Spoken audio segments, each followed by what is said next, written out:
Telugu PMC ప్రేక్షకులకు స్వాగతం. లావణ్య త్రిపాఠి మోడల్గా కెరియర్ స్టార్ట్ చేసి తర్వాత తెలుగులో అందాల రాక్షసి సినిమాతో హీరోయిన్గా హిట్ కొట్టింది.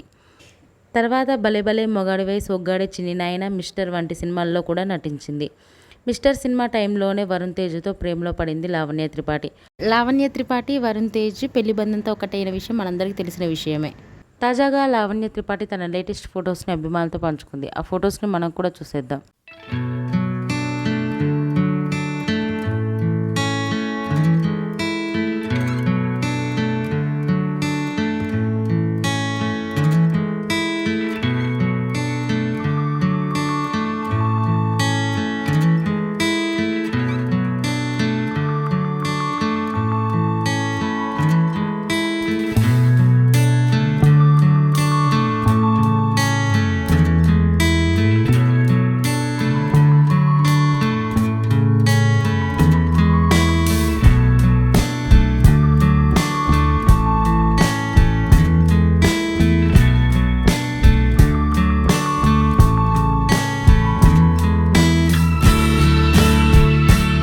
ఈ వీడియో మీకు నచ్చినట్లయితే లైక్ చేసి మరిన్ని టాలీవుడ్ లేటెస్ట్ అప్డేట్స్ మిస్ అవ్వకుండా చూడాలంటే తెలుగు పిఎంసి ఛానల్ను సబ్స్క్రైబ్ చేసుకొని పక్కనే ఉన్న బెల్ ఐకాన్ని క్లిక్ చేయండి.